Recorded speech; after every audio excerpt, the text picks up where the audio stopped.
বিশ্ববিদ্যালয় সিন্ডিকেটের সিদ্ধান্ত মোতাবেক আজকে এই বিকাল ৬টার মধ্যে অর্থাৎ সন্ধ্যা ৬টার মধ্যে সমস্ত হল ভ্যাকেন্ট করার কথা, বিশেষত সেনেটের হল। তো সেই লক্ষ্যে এ প্রমাণ হলের সমস্ত ছাত্র যারা ছিল তাদের সাথে আমরা কথা বলেছি, তাদেরকে আমরা অনুরোধ করেছি তারা যেন নির্দিষ্ট সময়ের মধ্যে হল ত্যাগ করে। সেই লক্ষ্যে আমরা এসে মাইকিং করেছি। মাইকিং করার পরে আমরা দেখলাম যে সমস্ত ছাত্র সঠিক সময়ের মধ্যে চলে গেছে, মাত্র দুজন ছাত্র তারা যেতে পারে নাই, তাদের কিছু আর্থিক অসঙ্গতি ছিল, সে বিষয়টা আমরা দেখেছি। তো এখন আমরা এই মুহূর্তে বাজে ৮:৪৪ আমরা হল সিলগালা করেছি বিশ্ববিদ্যালয় প্রশাসনের সিদ্ধান্ত। এখন তো বিশ্ববিদ্যালয় সিন্ডিকেট আবার জরুরি বৈঠকে বসছে বিসির বাড়িতে বা সমস্ত কর্মকর্তাদেরকে নিয়ে।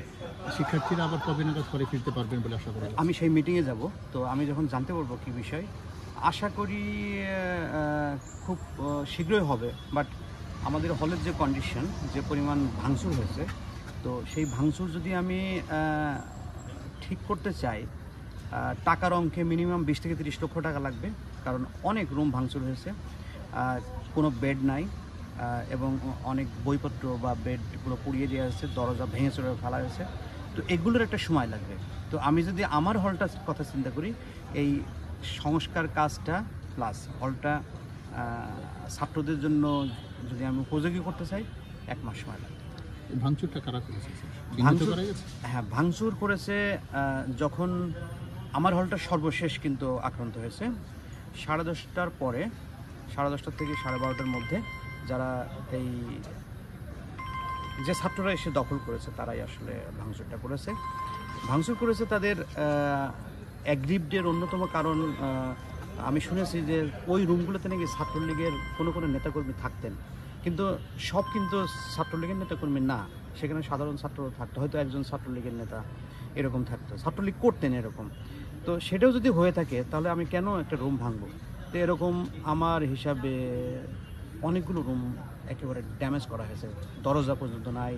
আর গ্লাস যেগুলো ভাঙা হয়েছে, রিডিং রুমের গ্লাস ভাঙা হয়েছে, গেমস রুমের গ্লাস ভাঙা হয়েছে, নিচের আমাদের গেস্ট রুমের গ্লাস ভাঙা হয়েছে, এরকম অধিকাংশ গ্লাসগুলো ভাঙা। তো এগুলো ঠিক করতে মিনিমাম 1 মাস টাকা। যারা কাজগুলো করেছে তাদের বিরুদ্ধে কি আপনারা প্রশাসনিক ব্যবস্থা নেবেন? এখন দেখেন, আমরা প্রশাসনিক ব্যবস্থা নিতে চাই, যদি চাই তাহলে আমাদের কিছু এভিডেন্স লাগে। তো সেই এভিডেন্সগুলোর মধ্যে অন্যতম হচ্ছে আমাদের সিসিটিভি ক্যামেরা আছে, সেট আপ করা আছে বিভিন্ন জায়গায়। কিন্তু প্রবলেমটা যেটা হয়েছে, সিসিটিভি ক্যামেরার যে হার্ড ডিস্কটা সেটা ওরা নিয়ে যে পুড়িয়ে ফেলেছে, আমার ওই ডকুমেন্টটা নাই।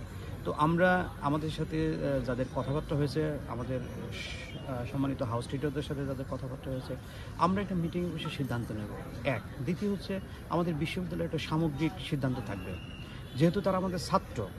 তো আমরা যদি সামগ্রিক ক্ষমায় চলে যাই, অর্থাৎ রিকনসিলিয়েশনে চলে যাই, তাহলে আমরা শাস্তিমূলক ব্যবস্থার প্রশ্ন নাও আসতে পারে।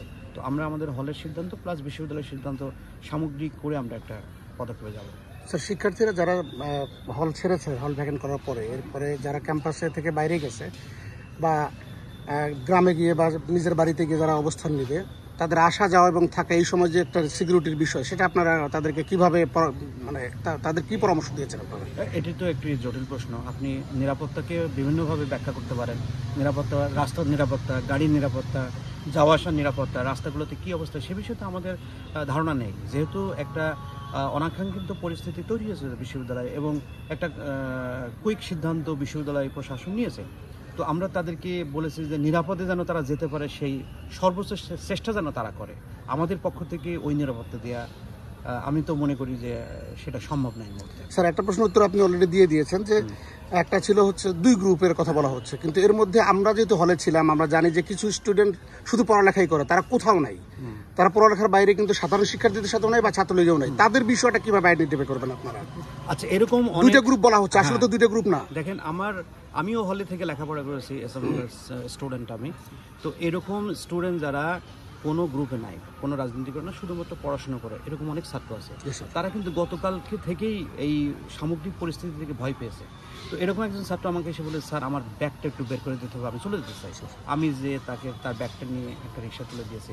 আজকেও কিন্তু এরকম সাধারণ ছাত্ররাও চলে গেছে। তো সেই জায়গাটা আমরা এনশিওর করেছি যে যারা নিরীহ স্টুডেন্ট, শুধুমাত্র লেখাপড়া করে, কোনো রাজনৈতিক প্রক্রিয়ার সাথে সংযুক্ত না, তাদেরকে আমরা সর্বোচ্চ সাপোর্ট দেওয়ার চেষ্টা করেছি। Thank you sir. জি। স্যার, যে হল